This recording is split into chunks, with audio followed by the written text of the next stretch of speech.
Thème du jour. Réaction appropriée au commandement de payer aux fins de saisie immobilière. Bonjour à tous, je suis Isidore Noukbognon-Kodja, expert en droit des affaires et en formation professionnelle, et je suis ravi de vous accueillir sur QXI. Notre mission chez QXI est d'accélérer le succès des entrepreneurs africains en leur offrant une bibliothèque vivante de connaissances pratiques et personnalisées. Nous croyons au renforcement autonome des capacités en vous donnant les outils pour transformer vos ambitions en réalité avec l'expertise d'experts mondiaux qui comprennent vos réalités. Aujourd'hui, nous allons décortiquer une situation critique que tout entrepreneur peut rencontrer. Recevoir un commandement de payer.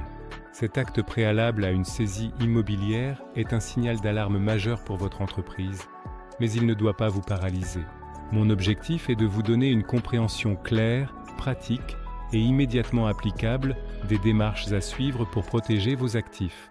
Imaginez recevoir un document officiel signifié par un huissier de justice vous enjoignant de payer une dette sous peine de voir un de vos biens immobiliers saisis et vendus.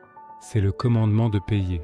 Ce n'est pas une simple lettre de rappel, c'est le premier pas formel et coercitif d'une procédure de recouvrement forcé. Pour un dirigeant, c'est une pression intense, mais l'inaction ou la panique sont vos pires ennemis. Cette formation a pour but de transformer cette pression en action raisonnée. Vous allez apprendre quoi faire, dans quel délai impératif et quelle stratégie adopter pour défendre votre patrimoine professionnel. Face à un commandement de payer, votre réaction doit être rapide, organisée et stratégique. Voici la feuille de route détaillée. Le commandement de payer est un acte d'huissier qui vous notifie officiellement la dette et vous somme de la régler. Il est obligatoire avant toute saisie immobilière, comme le stipule l'article L. 311-1 du Code des procédures civiles d'exécution. À partir de la signification de cet acte, vous disposez d'1 mois pour agir. Ce délai est impératif, on parle de délai de forclusion.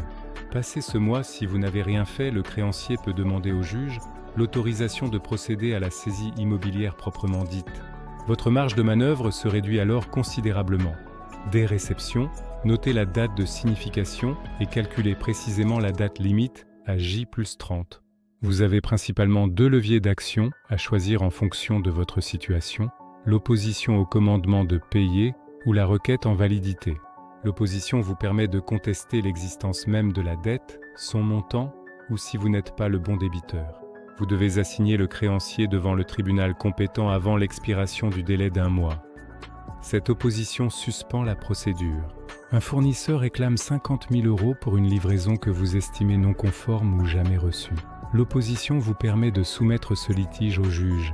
La requête en validité, elle, s'utilise si le commandement de payer présente des vices de forme qui le rendent irrégulier. Par exemple, erreur sur votre identité ou votre adresse, montant réclamé inexact, ou omission des mentions légales obligatoires. Vous déposez une requête auprès du président du tribunal judiciaire. Si le vice est retenu, le commandement est annulé, vous donnant un répit précieux. Parallèlement à toute action juridique, engagez immédiatement le dialogue avec le créancier ou son huissier. L'objectif est de trouver un accord amiable pour éviter la judiciarisation coûteuse et stressante. Proposez un échéancier de paiement réaliste, une remise partielle de la dette ou un paiement en nature. Mettez-le toujours par écrit pour qu'il ait force exécutoire. Si vous ne faites rien dans le mois, les conséquences sont catastrophiques. Le créancier demandera la saisie, votre bien sera évalué puis mis aux enchères publiques.